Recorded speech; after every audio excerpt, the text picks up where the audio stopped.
Elle l'a abandonné, lui et leurs 5 enfants. 10 ans plus tard, elle est revenue et a été stupéfaite de découvrir ce qu'il avait accompli sans elle. Restez à l'écoute, vous ne croirez pas ce qu'elle a trouvé. Et dites-nous dans les commentaires d'où vous regardez. Darius Miller avait toujours cru en la famille. Il n'était pas parfait, mais il essayait. Et pendant des années, il pensait que cela suffisait, jusqu'au matin où il s'est réveillé et Alicia était partie. Aucune alerte, aucun argument la veille, juste un morceau de papier plié sur le comptoir de la cuisine avec 7 mots en temps. « Je suis désolée, je ne peux plus faire ça. » Elle ne l'a pas juste quitté. Elle les a laissés. 5 enfants. Micah, Jaden, Hila et les 2 plus jeunes, encore trop petits pour comprendre ce que signifiait le mot « abandonné ». L'un était encore en couche, l'autre venait de commencer la maternelle. Le silence dans la maison ce jour-là était assourdissant. Les enfants posaient des questions auxquelles ils ne savaient pas répondre. Où est maman? Est-ce qu'on a fait quelque chose de mal?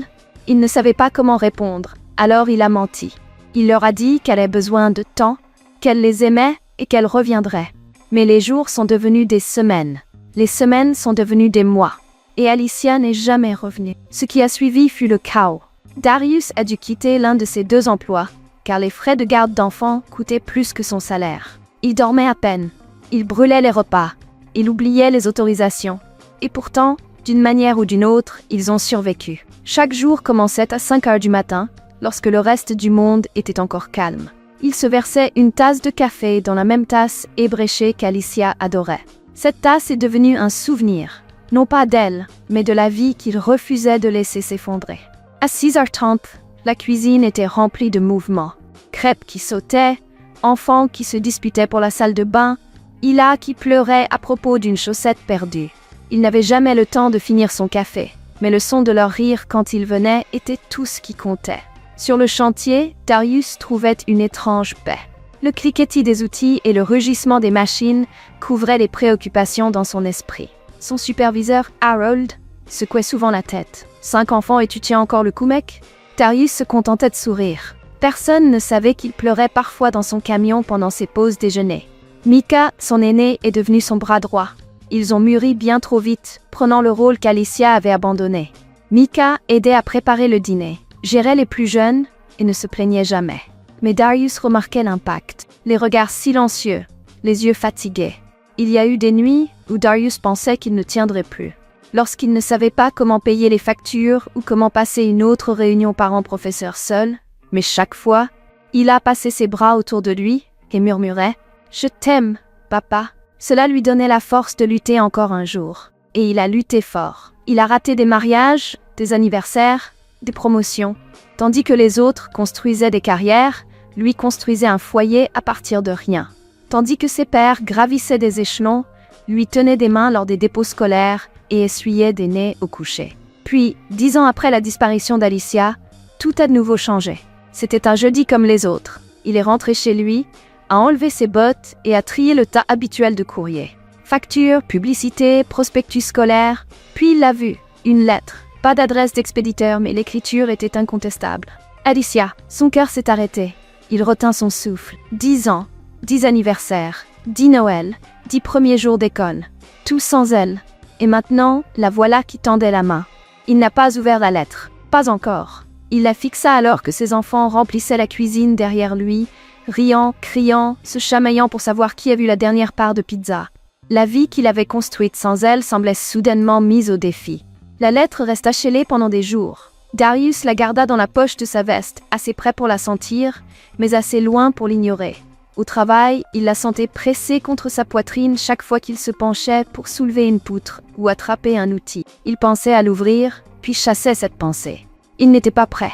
Puis arriva une autre surprise. Tard, un vendredi après-midi, Harold l'appela dans son bureau. « Darius, ferme la porte », dit-il avec un sourire. « J'ai des nouvelles. » Darius entra, essuyant la poussière de ses mains. « Nous t'avons observé pendant longtemps, » commença Harold. « Ta force silencieuse, fiable, constante. Nous voulons t'offrir le poste de chef de chantier. » Darius cligna des yeux. La promotion, plus d'argent, un salaire qui pourrait enfin permettre à Micah de faire des études universitaires, couvrir les appareils dentaires de Jaden, peut-être même remplacer leur fourgonnette rouillée. C'était le genre d'offre qu'il rêvait de recevoir les nuits où l'électricité risquait d'être coupée. Mais Harold n'avait pas fini. Ça signifiera plus d'heures, Certains samedis, quelques nuits, plus de réunions, plus de responsabilités. Darius hocha lentement la tête. Il savait ce que cela signifiait. Moins de temps à la maison, plus de repas manqués, plus de réunions parents-professeurs seuls, plus de pression sur Micah pour combler les manques. Il ne donna pas de réponse immédiatement. Ce soir-là, il s'assit en face de Micah à la table de la cuisine.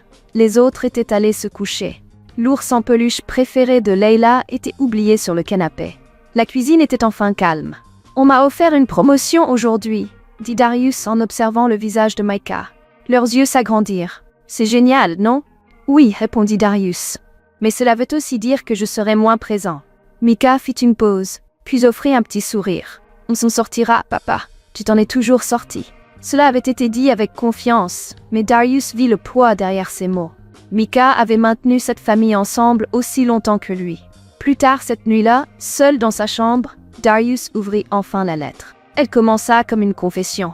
Alicia disait qu'elle avait fait des erreurs, qu'elle était accablée à l'époque, que partir n'était pas prévu, mais un acte de panique. Elle parla de thérapie, de foi, de reconstruire sa vie. Puis vint le vrai message. « Je veux voir les enfants. J'ai changé. Je veux faire partie de leur vie à nouveau. Si tu peux me pardonner, j'espère qu'ils le pourront aussi. » Darius fixa la page, ses doigts se repliant autour des bords. Pardonner pour les anniversaires qu'elle avait manqués, pour les terreurs nocturnes qu'il avait eues, pour les larmes que Micah n'avait jamais laissé voir, pour la honte que Jaden portait quand ses camarades demandaient pourquoi sa mère ne venait jamais aux événements scolaires. Elle voulait une seconde chance, mais elle n'avait même pas demandé ce que son absence leur avait coûté. Darius replia la lettre et la posa sur la table. Il ne pouvait rien décider. Pas encore. Ses enfants avaient le droit de savoir. Et plus que cela, ils avaient le droit de choisir. Mais au fond de lui, quelque chose avait déjà changé. Et cette fois, il ne laisserait pas ses émotions obscurcir son jugement. Il les avait protégées pendant une décennie, et il n'allait pas arrêter maintenant. La lettre resta scellée pendant 2 jours sur la table à manger, intacte, mais pas ignorée. Micah la regardait chaque fois qu'il passait près de la table. Un jour, Jaden demanda si elle était importante. Darius répondit oui, mais pas encore. Il avait besoin du bon moment. Pas quand le lave-vaisselle était en panne, pas quand Nia avait la grippe, pas quand il était trop fatigué pour parler clairement. Finalement, le dimanche soir, il prit la décision. Le dîner était silencieux. Leila dessinait des formes dans ses pommes de terre en purée. Jaden parlait d'un projet scolaire. Les 2 plus jeunes riaient doucement à propos d'un verre de jus renversé. Darius ne disait pas grand-chose. Quand les assiettes furent débarrassées, il resta assis. « Les enfants », commença-t-il d'une voix calme, « il y a quelque chose que je dois vous partager. » Micah se tendit immédiatement. Il prit la lettre et la leva. « Elle est arrivée par la poste la semaine dernière. C'est de votre mère. » Silence. Pas un souffle, pas un clignement. Elle dit qu'elle veut vous voir. Elle dit qu'elle a changé. Elle dit qu'elle est désolée. Il n'a pas édulcoré les choses. Il lut la lettre à haute voix, mot pour mot. Sa voix ne tremblait pas. Mais ses mains, si. Quand il eut terminé, il leva les yeux. Le visage de Micah était devenu pâle, sa mâchoire serrée. « Pourquoi maintenant ?» demanda-t-il d'un ton plat. « Pourquoi pas il y a 10 ans, quand on avait besoin d'elle ?» Jaden fixa la table, les sourcils froncés. « Est-ce qu'elle revient vraiment ?» Les 2 plus jeunes ne dirent rien. Ila se recroquevilla dans sa chaise comme si elle voulait disparaître. Darius hocha lentement la tête. Elle a tendu la main, mais rien n'est décidé. Micah intervint. « Je voulais que vous l'entendiez d'abord parce que ça nous concerne tous. On n'est pas un hôtel où elle peut juste revenir, » dit-il, les mots tranchants, et personne n'osa répondre. Plus tard dans la soirée, Darius retrouva Micah dans le couloir, fixant une photo sur le mur. Une photo d'il y a 5 ans, où ils étaient tous les 6 dans des pyjamas de vacances assortis. Elle n'était pas là. « Je sais, » répondit Darius. « Je ne me souviens plus de sa voix. » Darius ne savait pas quoi dire, alors il resta silencieux à côté d'eux. Les jours suivants, tout semblait décalé. Il pleura à l'école sans pouvoir expliquer pourquoi. Jaden posait des questions auxquelles Darius ne savait pas comment répondre. Même les 2 plus jeunes, d'habitude si pleins de rire, étaient plus silencieux que d'habitude. Le poids de la lettre d'Alicia se propageait dans la maison comme un nuage d'orage, silencieux, menaçant, lourd. Puis, une nuit, alors que Darius bordait Ila, elle lui chuchota « Est-ce que maman nous aime encore ?» Son cœur se brisa. « Je pense qu'elle nous aime, » répondit-il. « Mais l'amour n'est pas toujours suffisant. » Ila cligna des yeux et leva les yeux vers lui. « Tu vas la laisser revenir ?»« Je ne sais pas, dit-il. Mais je te promets que je ne ferai rien sans vous. » Et il le pensait parce qu'après 10 ans à maintenir cette famille ensemble, Darius n'allait pas laisser le passé les déchirer. La maison se sentait de plus en plus lourde à chaque jour qui passait. Micah était devenu silencieux. Jaden était agité. Ila, qui n'avait pas eu de cauchemar depuis des années, se glissait maintenant dans le lit de Darius chaque nuit sans dire un mot. Même l'air entre eux semblait incertain. Sur le chantier, Darius essayait de garder sa concentration, mais il laissait tomber des outils, mal mesurait des dimensions et restait trop longtemps à regarder dans l'espace vide. Harold remarqua. « Ça va ?» lui demanda-t-il en l'éloignant. Après une pause, Darius partagea enfin. « Notre mère a tendu la main après 10 ans. Elle dit qu'elle veut revenir. » Harold leva un sourcil. « 10 ans, qu'est-ce qu'elle veut ?»« Ça, c'est ce que j'essaie de comprendre, » répondit Darius. Harold ne poussa pas davantage. Il lui donna un conseil simple. « Quoi que tu fasses, protège ta paix. » Cette nuit-là, Darius s'assit seul à la table de la cuisine, regardant à nouveau la lettre d'Alicia. Les mots n'avaient pas changé, mais le poids qu'ils laissaient derrière eux n'avait fait que grandir. Le lendemain matin, il appela un avocat. Après avoir tout expliqué, la disparition d'Alicia, la lettre, le poids émotionnel, l'avocat lui donna une réponse directe. « Vous avez la garde exclusive depuis une décennie. Elle n'a aucun droit à moins qu'un tribunal ne les lui rende. Mais si elle pousse, vous devrez être prêt. » C'était tout ce que Darius avait besoin d'entendre. De retour chez lui, Micah était déjà un pas en avant. « Je l'ai trouvée, » dit-il en glissant un téléphone sur la table. Darius se pencha. Là, elle est. Alicia, sur les réseaux sociaux, souriant sur des photos avec des inconnus, mais ces légendes racontaient une autre histoire. Aide financière. S'il vous plaît, pour une seconde chance. Un lien GoFundMe intitulé « Recommencer après des échecs ». Elle ne revient pas pour nous, dit Micah doucement. Elle revient parce qu'elle coule. Darius fixa l'écran, la mâchoire serrée. Ce n'était pas une question de rédemption, c'était une question de survie. Le lendemain, il embaucha un détective privé. « Je veux la vérité », lui dit-il. « Pas de spéculation, pas de zone d'ombre, juste des faits. » Le détective hocha la tête. « Vous l'aurez chez vous. » Le soir, Jaden s'approcha de lui. « Papa, si elle veut nous prendre, elle peut ?»« Non, » répondit Darius sans hésitation. Darius se baissa, le regardant dans les yeux. « Elle est partie. Moi, je ne suis pas partie. Et je ne laisserai personne détruire ce que nous avons construit. » Il le pensait. Plus tard dans la soirée, il les regarda tous les 5 dormir. Micah toujours assis avec un manuel. Jaden emmêlé dans les draps. Ila serrant son ours en peluche. Il avait tenu cette famille ensemble à travers tout. Et maintenant qu'Alicia voulait revenir, il ferait tout ce qu'il fallait pour les garder en sécurité. L'appel arriva un jeudi après-midi. Darius ne reconnut pas le numéro, mais quelque chose lui dit de répondre. Dès qu'il décrocha, une voix familière, douce et incertaine, prononça son nom. « Daras, c'est moi. » Il serra le téléphone. « Alicia. » Elle alla droit au but. « Je veux juste les voir, c'est tout. Une rencontre, s'il vous plaît. » Il n'y avait pas d'excuse cette fois, juste de la désespoir. Darius ne répondit pas immédiatement. Il laissa ses paroles s'éterniser dans le silence. Puis enfin, il parla. « S'ils ne veulent pas te voir, ça s'arrête là. Pas de pression, pas de surprise. » Elle hésita. « Ok. » Il avait choisi lui-même le lieu.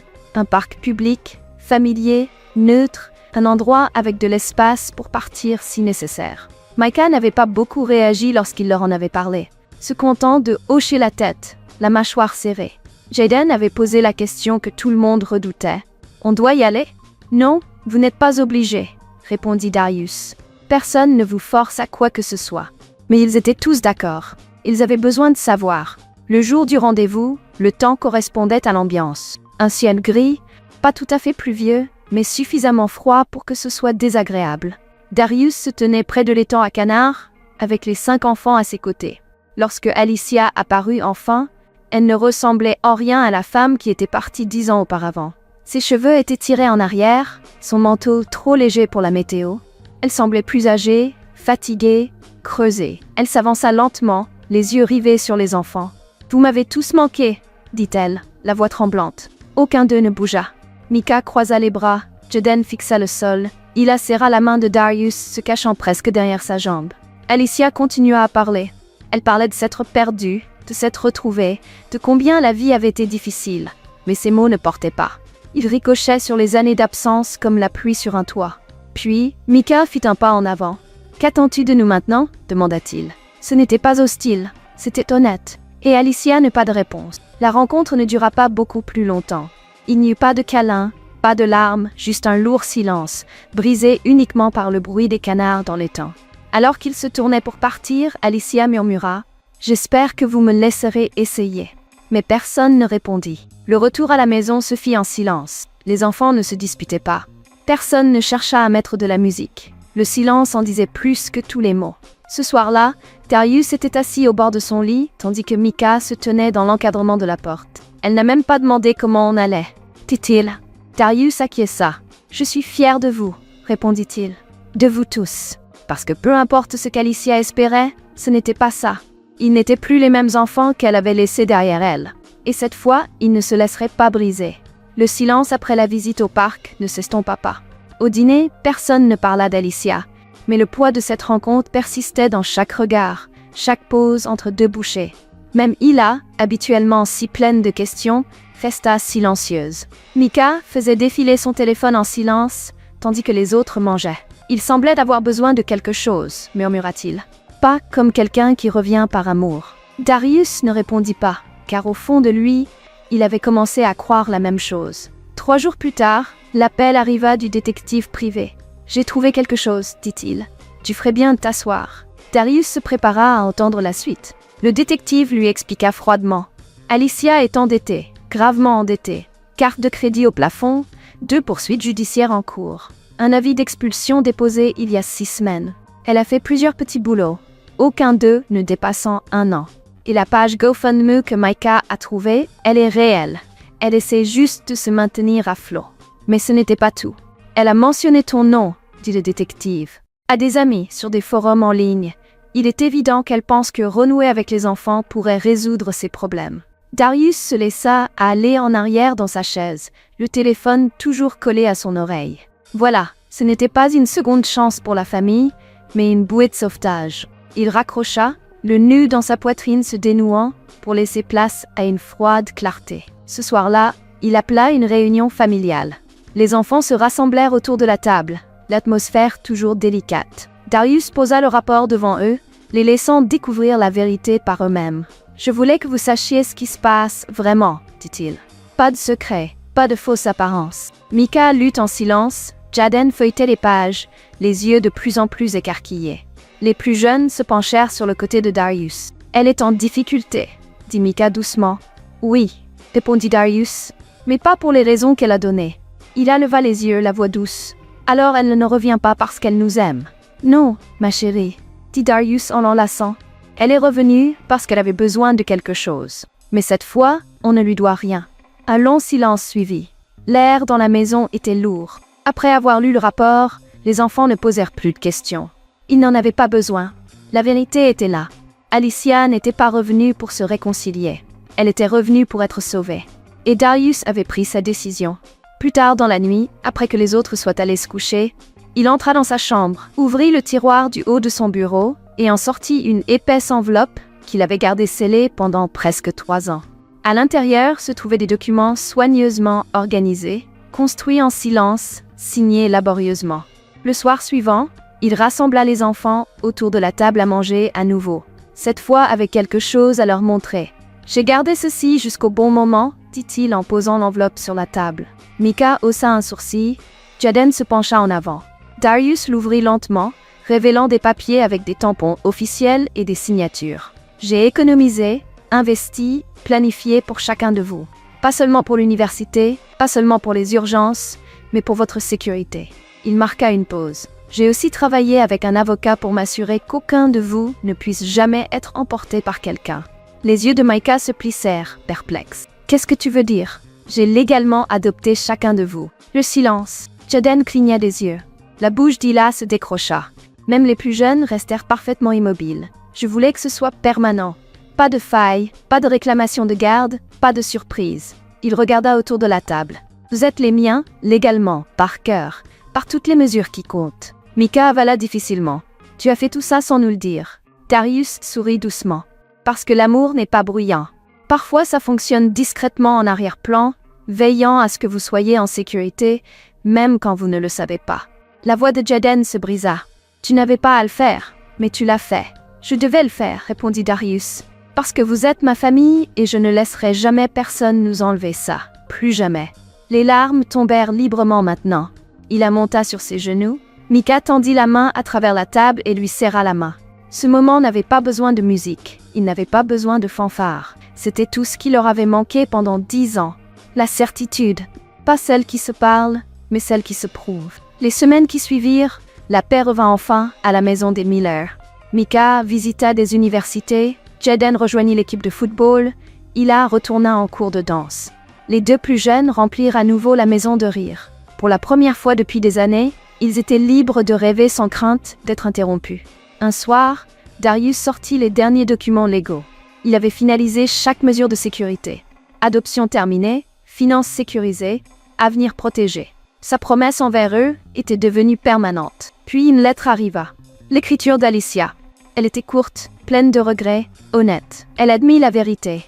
Elle était revenue par désespoir, pas par amour. Elle disait qu'elle comprenait maintenant et qu'elle ne les contacterait plus. Darius ne répondit pas. Grâce à un ami commun, il apprit plus tard qu'elle avait déménagé, trouvé un travail dans un programme de soutien et essayé de reconstruire sa vie seule. C'était fini. La porte qu'elle avait laissée ouverte s'était fermée discrètement. De retour à la maison, tout semblait plus léger.